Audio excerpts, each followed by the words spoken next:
महीने में जब मुझे स्वास्थ्य मंत्री के रूप में काम करने का मौका मिला तो उनके आशीर्वाद से हम लोगों ने भारत में आज़ादी के बाद पहला नेशनल आयुष मिशन स्थापित किया। यानी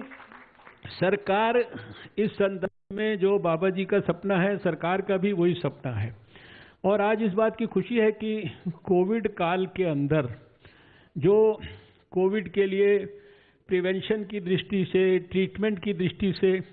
जहां एक तरफ बाबा जी के संस्थान ने पूरा रिसर्च किया और जिसके बारे में अभी कहा गया कि वो सारे प्रेजेंटेशंस भी अभी करेंगे, और जो सबसे बड़ा चैलेंज था हमारे देश के सामने कि हम अच्छे हैं, ये हमें भी पता है, दुनिया भी मानती है, कहती है, लेकिन उसको दबे स्वर में कहती है, उसको इस्तेमाल भी करती है, लेकिन उसके बावजूद भी हमको स्वीकार नहीं करती है। उसको साइंटिफिक जब मॉडर्न टूल्स की मदद से हम दुनिया के सामने पुनर्स्थापित करते हैं तो कोई उसको चैलेंज नहीं कर सकता। तो जैसे ये सारे हमारे आचार्य बालकृष्ण जी बहुत विद्वान व्यक्ति है, उनके बारे में मैंने बहुत समझा है, जाना है, उनकी पुस्तकें भी हैं, वेदों के बारे में उन्होंने बहुत ज्ञान जो है अपनी पुस्तकों के अंदर जो है समाहित किया है। इसलिए मेरे पास वास्तव में उनके संदर्भ में सही उपयुक्त शब्द नहीं है। मैं हृदय से उनको प्रणाम करता हूँ बाबा जी के साथ। लेकिन जो हमारा आयुष मंत्रालय है, आपकी जानकारी के लिए, क्योंकि आज इस कार्यक्रम में आना था तो मैंने कल रात को लेटेस्ट जो रिजल्ट्स हैं, क्योंकि मैंने इस आयुष काल में कई सारे रिसर्च एक्टिविटीज़ आयुष मंत्रालय की मैंने उनको शुरुआत करने के अंदर भी मैंने कुछ भूमिका निभाई थी, तो मैंने वो सारे डाटाज और वो सारे मंगवाए। तो मुझे पता लगा कि कोविड काल में आयुष मंत्रालय ने 140 स्थानों पर भारत में 109 जो है किस्म की स्टडीज़ की, जिसमें कि 39 स्टडीज़ जो है उन्होंने प्रोफाइलैक्सिस पर और 32 स्टडीज़ जो है उन्होंने ट्रीटमेंट के ऊपर, और साथ में प्री क्लिनिकल वगैरह स्टडीज़ और ऑब्जर्वेशनल स्टडीज़। और सबके मैंने जो रिजल्ट्स देखे तो सब में जो रिजल्ट्स में बहुत ही एनकरेजिंग, हर प्रकार से पॉजिटिव रिजल्ट्स वहाँ भी मुझे नज़र आए। और आयुर्वेद का जो लोगों को स्वस्थ रखने की दिशा में जो योगदान हो सकता है,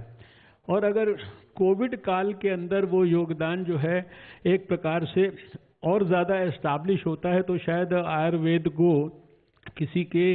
किसी प्रकार के और बड़े सर्टिफिकेशन की ज़रूरत नहीं है। और मैं ये समझता हूँ कि अभी अगर इसको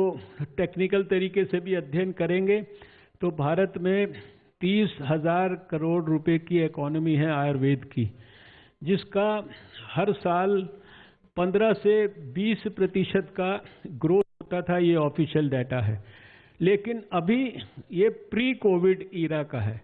और पोस्ट कोविड ईरा में हमारे भारत में आयुर्वेद की जो इकोनॉमी है, उसका जो 30,000 करोड़ की, उसका जो ग्रोथ रेट प्री कोविड 15 से 20% था, वो अब 50 से 90% तक ग्रोथ रेट हो गया उस इकोनॉमी का। ये अपने आप में इस बात का सूचक और परिचायक है कि भारत के लोगों ने और दुनिया के लोगों ने उसको किस प्रकार से एक्सेप्ट किया है। एक्सपोर्ट्स की दृष्टि से भी बहुत इसमें मार्क्ड इम्प्रूवमेंट हुए हैं, फॉरेन डायरेक्ट इन्वेस्टमेंट्स की दृष्टि से भी बहुत मार्क्ड इम्प्रूवमेंट हुए हैं। आज इस कार्यक्रम का जो परिवेश है वो ये नहीं है, परिवेश है आचार्य बालकृष्ण जी ने जो बाबा रामदेव जी के मार्गदर्शन में रिसर्च किया है। मैं हृदय से उनको बधाई देता हूँ। और मेरा ये कहना है कि मॉडर्न तरीके से, साइंटिफिक तरीके से आयुर्वेद को अच्छी ढंग से पूरे दुनिया में पुनर्स्थापित करने की जो यज्ञ है, इसमें जितनी भी ज़्यादा से ज़्यादा आहुति डाली जाएगी वो भारत के लिए तो एक प्रकार से गर्व और गौरव का विषय होगा।